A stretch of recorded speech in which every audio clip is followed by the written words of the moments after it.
Press करेंगे, worship थोड़ा सा शॉर्ट करेंगे यीशु के लिए।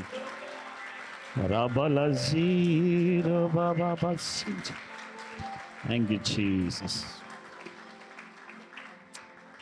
आए खड़े खड़े हम खुदा उनके कलाम से ज़बूर 63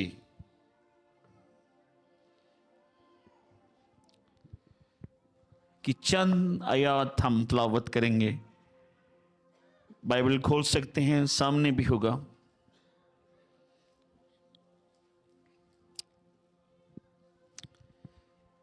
ज़बूर 63 ज़बूर।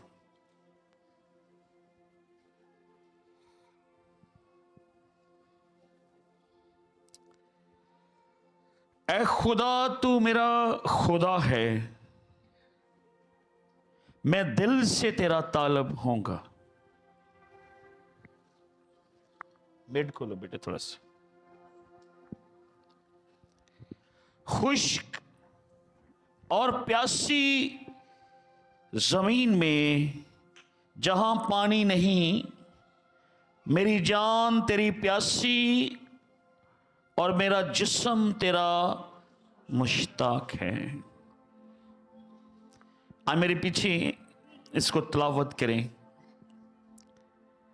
ऐ खुदा तू मेरा खुदा है, मैं दिल से तेरा तालब होऊंगा।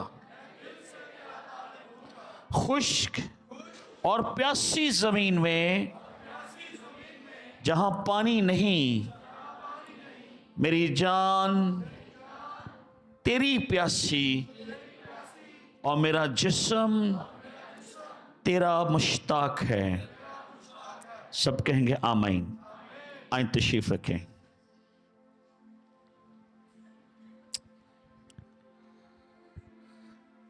दूसरी आयत में लिखा है, इस तरह मैंने मकदस में तुझ पर निगाह की ताकि तेरी कुदरत और हशमत को देखूं, क्योंकि तेरी शफकत जिंदगी से बेहतर है। तेरी शफकत जिंदगी से बेहतर है। मेरे होंठ तेरी तारीफ करेंगे। इसी तरह मैं उम्र भर तुझे मुबारक कहूंगा और तेरा नाम लेकर अपना हाथ उठाया करूंगा। मेरी जान गोया गूदे और चर्बी से सैर हो गई और मेरा मुंह मसरूर लबों से तेरी तारीफ करेगा।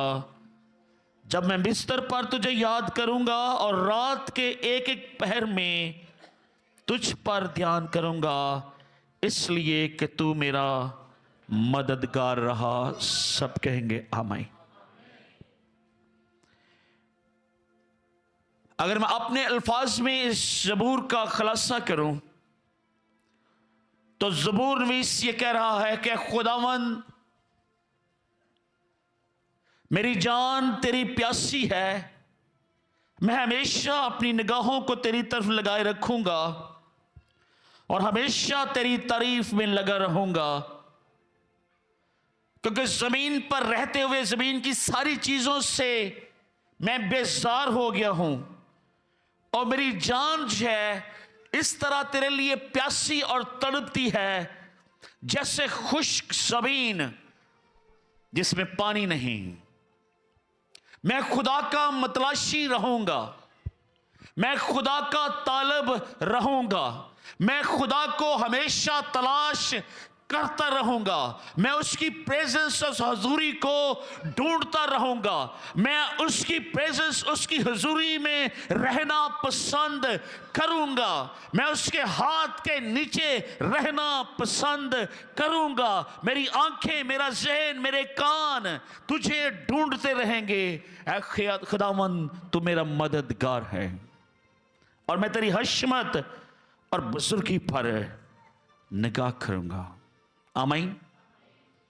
खुदावन की तलाश मुबारक हैं वो जो खुदावंत को ढूंढते हैं। मुबारक हैं वो जो खुदा की हजूरी के प्यासे हैं। मुबारक है वो जिनकी निगाहें पहाड़ों की तरफ, आसमानों की तरफ लगी रहती हैं। मुबारक हैं वो रूहें, वो बदन, वो जाने जो खुदावंत की हजूरी में झुकी रहती हैं। उनकी रूहें खुदावंत के लिए तड़पती रहती हैं। ऐसी रूहें खुदावंत को पसंद हैं। आमीन। किस तरह हम खुदावंत को ढूंढ सकते हैं, या किस तरह से उसकी प्रेजेंस में रह सकते हैं?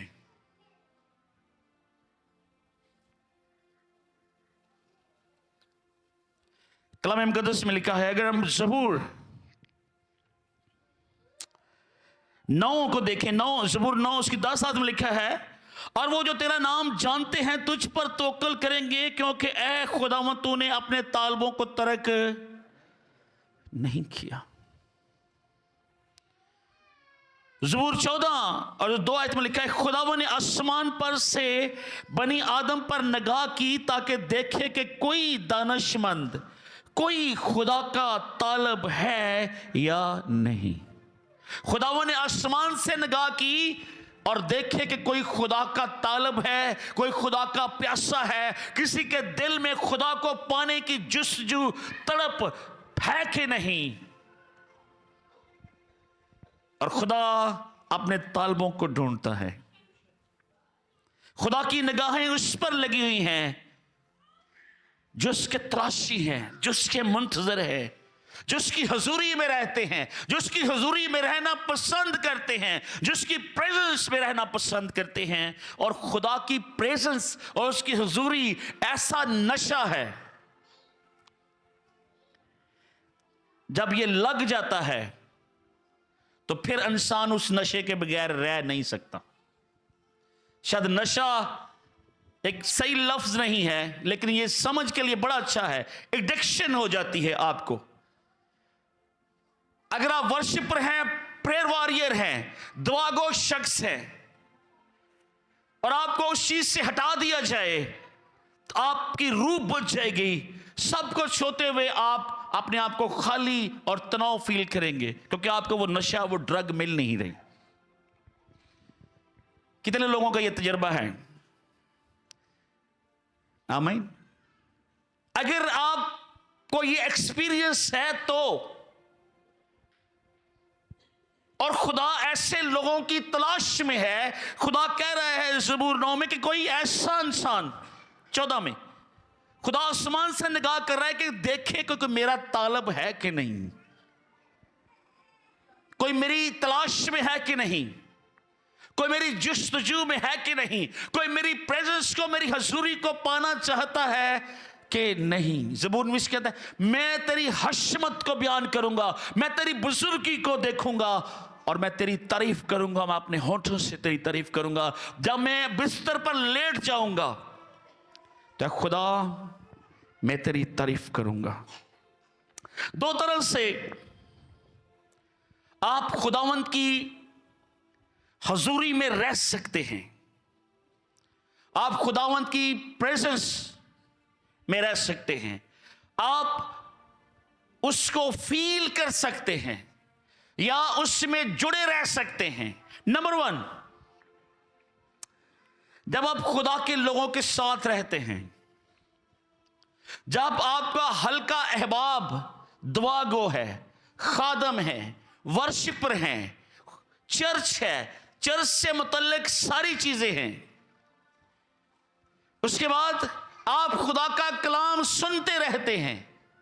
आपके फोन में, आपके टेलीविजन में खुदा का कलाम चलता रहता है, सरमन्स आप सुनते रहते हैं। खुदा के मुतल्लिक, कलाम के मुतल्लिक, बाइबल के मुतल्लिक, खुदा के नबियों के मुतल्लिक, खुदा की जात के मुतल्लिक, यीशु मसीह की शान में जो गीत सुनते रहते हैं, वो आपको खुदा की प्रेजेंस और हजूरी से कनेक्ट रखती है।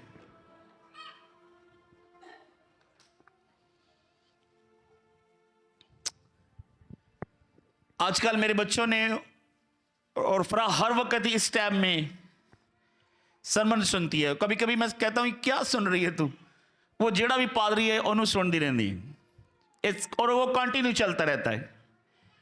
और एलसीडी पे एक उन्होंने नई साइट रिसर्च की है जिस पर पूरी अंजील एक एक वाकया दोबारा से उसको फिल्माया गया है, हर एक किरदार पर, हर एक शागिर्द की जिंदगी के ऊपर यीशु मसीह के सारे मौजज़े, हर एक चीज को आप देख सकते हैं। आप बाद में बच्चों से वो साइड का नाम पूछिएगा। आप पूरी नए अहदनामे को घर बैठे विजुअल कर सकते हैं, एक्सपीरियंस कर सकते हैं, यीशु मसीह के दुखों का एक्सपीरियंस कर सकते हैं, शागिर्दों के कैरेक्टर का आप एक्सपीरियंस कर सकते हैं, और उसका जमीनी सफर जो है उसको आप एक्सपीरियंस कर सकते हैं। और जब आप इस तरीके से आपके घर में सुबह शाम प्रस्तुश इबादत कलाम आपके मोबाइल में, आपके टेलीविजन में, आपके घर में वो प्रेजेंस होगी, तो उस तरीके से आप खुदावंद की हुजूरी में ठहरे हुए हैं, आप कनेक्टेड रहते हैं। लेकिन जैसे ही आप बाकी चीजों में इन्वॉल्व हो जाएंगे, भले आपका एक्सपीरियंस भी है खुदावंद की हुजूरी में रहने का, और एक वक्त आएगा आपकी रूह बुझ जाएगी और आप बिल्कुल डिट्रैक हो जाएंगे। दूसरी वजह क्या है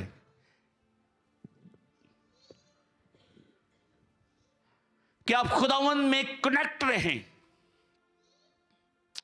एक तो वो है कि आप नॉर्मल हालात में खुदावंद की जुस्तजू करते रहे, खुदावंद के साथ कनेक्ट रहे, और जब आप खुदावंद के साथ कनेक्ट रहेंगे तो जो एनिमीज है, जो अब्लीस है, जो दुश्मन है, वो आपसे दूर रहेगा। दूसरी सूरत हाल क्या है? मुश्किल और परेशानी में बहुत ज्यादा लोग खुदावंद की हुजूरी में आते हैं, उसकी मुतलाशी होते हैं, उसकी तलाश में होते हैं, उसको पाने की कोशिश करते हैं, उससे बात करने की कोशिश करते हैं, उससे हम कलाम होने की कोशिश करते हैं, उसका कलाम सुनने के लिए रेडी होते हैं। और बहुत दफा परेशानियां और मुश्किलात हमारे लिए ब्लेसिंग बन जाती हैं। बाइबल मुकद्दस में अगर आप तवारीख की किताब को देखें, जिनके पास बाइबल मुकद्दस है इधर खोलिएगा, दूसरा तवारीख 20 बाब और उसकी 18 आयत मुकद्दसा, यहां पर एक वाक्य लिखा है,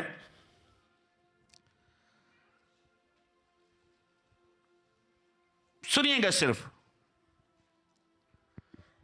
कि कौम बनी इस्राएल के ऊपर एक बहुत बड़ी आजमाइश आ गई।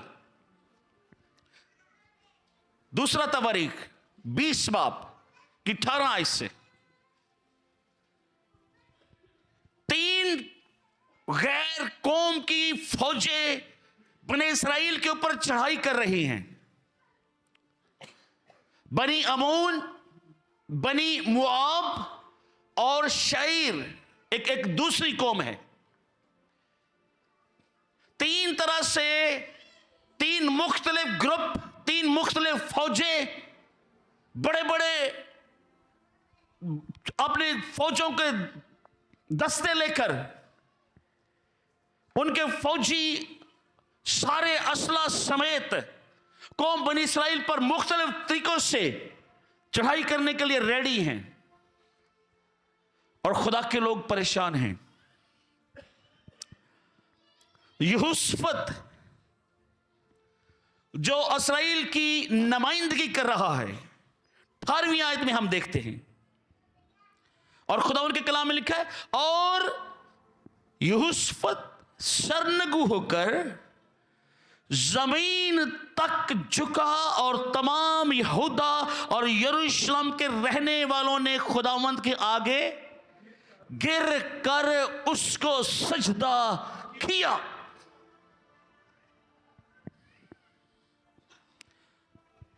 बीसवीं आयत में मैं पढ़ रहा हूं, और वह सुबह सवेरे उठकर दश्ते तकवा में निकल गए, और उनके चलते वक्त यहोशफत ने खड़े होकर कहा, ऐ यहूदा और यरूशलेम के बाशिंदों मेरी सुनो। खुदावंद अपने खुदा पर ईमान रखो तो तुम कायम किए जाओगे, उनके नबियों का यकीन करो तो तुम कामयाब। और कलाम मुकद्दस में लिखा है 21वीं आयत में, और जब उसने कौम से मशवरा कर लिया तो उन लोगों को मुकर्रर किया जो लश्कर के आगे आगे चलते हुए खुदावंद के लिए गाएं और हुस्ने तकद्दस के साथ उसकी हम्द करें और कहें कि खुदावंद की शुक्रगुजारी करो क्योंकि उसकी रहमत अबद तक है। अभी 2 दिन पहले मैं एक जगह पे मनादी कर रहा था इसी रेफरेंस से, और मैं कह रहा था कि एक जंग खुदा के लोगों ने ऐसी भी जीती है जहां पर खुदा के लोगों ने कोई तलवार कोई गोली नहीं चलाई, सिर्फ वर्शिपरों ने जंग जीती है। 22 आयत में लिखा है, जब वो गाने और हम्द करने लगे, क्या करने लगे जी? पौलुस और उसका दोस्त जेल में क्या कर रहे थे? हम्द कर रहे थे। क्या कर रहे थे? यहां पर मुसीबत है, दुख है, परेशानी है, पर हम्द करने वाले आगे हैं, मुकर्रर कर दिए गए हैं। और क्या लिखा है 22वां, जब वो गाने और हम्द करने लगे तो खुदावंद ने बनी अमून और बनी मुआब और कोए शीरा के बशिंदों पर जो यहूदा पर चढ़े आ रहे थे कमीन वालों को बैठा दिया, सब मारे गए। क्योंकि बनी अमून और मुआब कोए शीर के बशिंदों के मुकाबला में खड़े हो गए कि उनको बिल्कुल तहदेग और हलाक करें। और जब वो शहर के बशिंदों का खात्मा कर चुके तो आपस में एक दूसरे को हलाक, जो बनी इसराइल को, यहूदा को, खुदा के लोगों को मारने के लिए आ गए थे, वो आपस में लड़ पड़े और लड़ते लड़ते खत्म हो गए। लेकिन खुदा के लोग क्या करें? पहले झुके हैं, सजदा किया है, दुआ की है, खुदावंद से मदद मांगी है, खुदावंद की हजूरी को मांगा है, फिर उन्होंने वर्शिप की है और वर्शिप करते हुए जा रहे हैं। 25 आयत को जरा देखें, 24 आयत, और जब यहूदा ने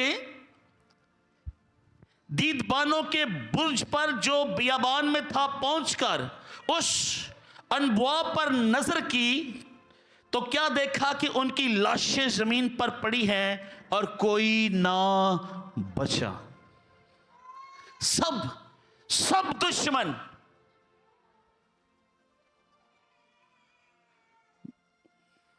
ज़बूर 9 में क्या लिखा कि मेरे दुश्मन मेरे खिलाफ खड़े हो गए पर मैं तो दुआ करूंगा। कुछ भी हालात हैं, आगे से पीछे से कुछ भी हो गया, मैं दुआ करूंगा।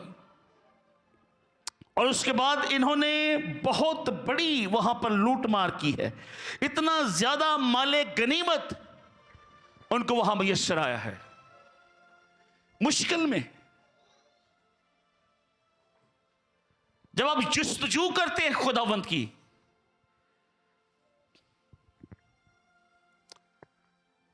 अस्तर की जब हम किताब को पढ़ते हैं तो कौम बनी इसराइल के ऊपर एक बहुत बड़ी क़यामत आने वाली थी और खुदा के लोगों ने रोजा रखा। आस्था ने कहा रोजा रखो, 3 दिन तक ना उन्होंने कुछ खाया ना पिया। उन्होंने खुदा को तलाश किया, उन्होंने खुदा को तलब किया, उन्होंने खुदा की इबादत की, उन्होंने खुदा की प्रस्तश की। और रोजा जो है वो सबसे बेहतरीन अमल है खुदा को तलाश करने का। फास्ट, सैक्रिफाई करना, अपने बदन की कुर्बानी देना, अपना खाना पीना छोड़ना खुदावंद के लिए और खुदावंद के तालब होना। और याद रखें, अगर आप खुदावंद के तालब नहीं हैं और आपने रोजा रखा हुआ है तो आप महज डाइट कर रहे हैं। और याद रखें, रोजा डाइट प्लान नहीं है। रोजे का मतलब है कि खुदा के तालब हो जाना, खुदा के लिए जुस्तजू करना, प्रेयर में, दुआ में झुक जाना, खुदा से कलाम को तलब करना, खुदा से मिन्नत करना और खुदा को कहना कि तू मेरे साथ कलाम कर, खुदा के प्यासे हो जाना। जिस तरह ज़बूर 63 में लिखा है कि जैसे खुश्क जमीन ए खुदावन तेरी प्यासी है, जैसे हरनी पानी के नालों को तरसती है, खुदावन मेरी जान इस तरह तेरे लिए तड़पती है, तरसती है। मैं तेरा प्यासा हूं, मैं रोजे में हूं, मैं फाके में हूं और मैं तुझे तलाश कर रहा हूं। अगर आपका रोजा ऐसा रोजा नहीं है जिसमें आप खुदा के मतलाशी नहीं है, तो वो महज डाइट प्लान है। मत रहें भूखे फिर आप। दानियल ने रोजा रखा और वो खुदा का तालब हुआ और उसी वक्त खुदा ने मदद के लिए आसमान से फरिश्ते को भेज दिया। उसका मकसद था रोजे का कि खुदा की मदद को तलब करना, और खुदा ने मददगार आसमान से भेज दिया। रोजा आपको मजबूत करता है इब्लीस के खिलाफ। रोजा आपको खुदा के करीब लेकर जाता है। रोजा आपको सेंटिफाई करता है। रोजा आपको कुर्बानी देने के लिए तैयार करता है। रोजा आपको यीशु मसीह की वो जो दुख और तकलीफें हैं, वो जो 40 दिन का फास्ट है, उसको रिमाइंड करवाता है कि मेरे और आपके खुदावन ने किस कदर भूख और प्यास बर्दाश्त की, ताकि वो जमीन पर रहते हुए सारी आजमाइशों से आजमाया जाए और फिर वो मुकम्मल हो, और वो मुकम्मल होकर सलीब के ऊपर जाए और मेरे और आपके गुनाहों के लिए फिदिया दे। यशाया 58 में लिखा है, ये ऐसा रोजा नहीं जो जुल्म की जंजीर को तोड़े, जो गुनाह को निकाले। कि अगर तुम रोजे में मेरे तालब नहीं हो, मुझे तलाश नहीं कर रहे, तो फिर ऐसा रोजा खुदा पसंद नहीं करता।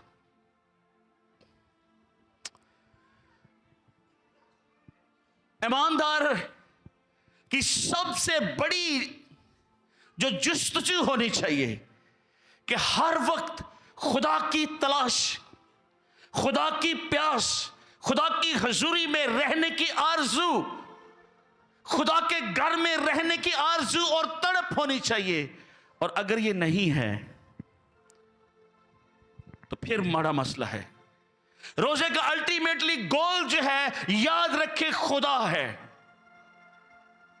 आपकी जो सेंटर पॉइंट है, आपकी जो डेस्टिनी है, आपकी जो मंजिल है, वो खुदा तक रसाई है।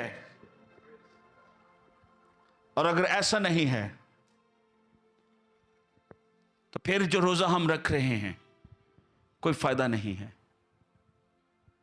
अगर हम रोजा में खुदा के तालब नहीं हैं,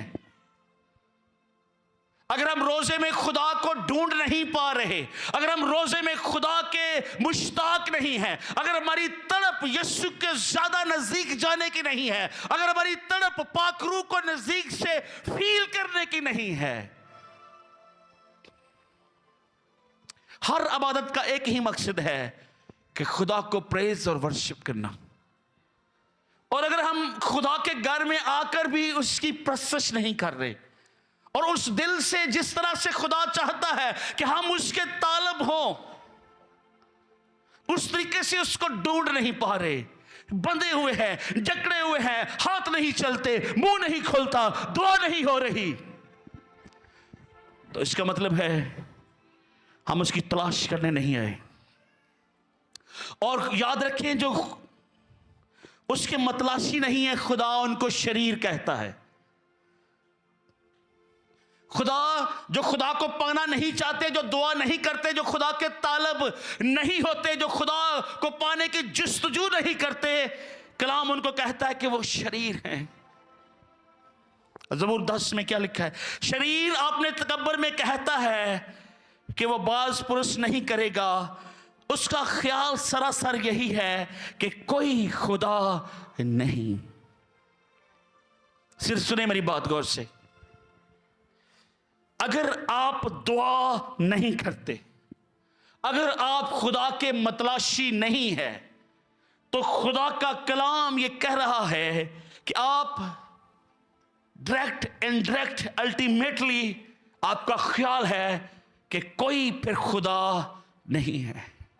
अगर आपका यकीन यह है कि खुदा मौजूद है, तो आप खुदा के मतलाशी होंगे, आप खुदा के कलाम को पढ़ेंगे, आप खुदा के कलाम को सुनेंगे, आप खुदा के खादमों के इर्द गिर्द रहेंगे, आप हमेशा नई नई चीजें सीखने की जुस्तजू करेंगे, नए नए मुकाशफे को सीखने की कोशिश करेंगे, आप वर्शिप और तमजीद करेंगे, आप मुख्तलिफ वर्शिप को सुनेंगे, आप गीत सुनेंगे, आप ज़बूर सुनेंगे, आप ज़बूर पढ़ेंगे, आप कलाम पढ़ेंगे, आप कलाम को मेमोराइज करेंगे, आप कलाम को अपने बच्चों में ट्रांसफर करेंगे, आप अपनी नस्लों को यीशु मसीह के मुतालिक बताएंगे, आप अपनी नस्लों को खुदा अब्राहम, इसहाक, याकूब के खुदा के मुतालिक बताएंगे।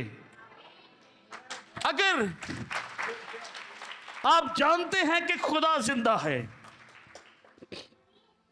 और खुदा मौजूद है और खुदा ही फतह देता है और खुदा ही चढ़ाता है, और फिर आप खुदा के तालब रहेंगे, तब आप जाकर आपको ज़बूर 63 की समझ आएगी कि ज़बूर नवीस की अटेंशन क्या है, वो क्या कह रहा है।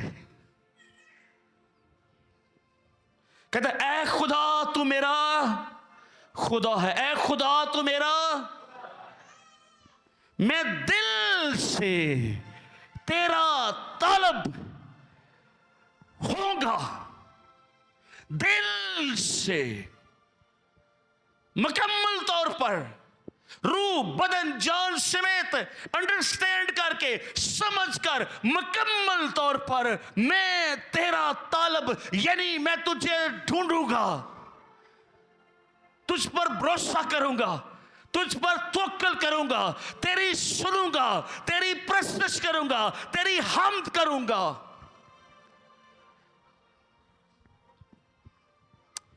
एक और भी चीज है जिससे हम खुदा के मतलाशी रहते हैं, और वो साइन है कि हम खुदा की मतलाशी हैं। जब आप वर्शिप करते हैं, हम दोस्ना करते हैं, तो आप आजाद होते हैं। जब आप दुआ करते हैं तो आप आजाद होते हैं, आपको नहीं टेंशन नहीं होती फिर मेरे इर्द गिर्द कौन है। जब आप ऑफरिंग लाते हैं तो ये उससे भी उत्तम बात हो जाती है। आप हदिये लाते हैं और कलीसिया के सामने यहां रखते हैं कि मैंने खुदा को ऑनर किया है, मैं दिल से तेरा। तो अगर जेब से नहीं है तो फिर दिल खुदा का है पर जेब,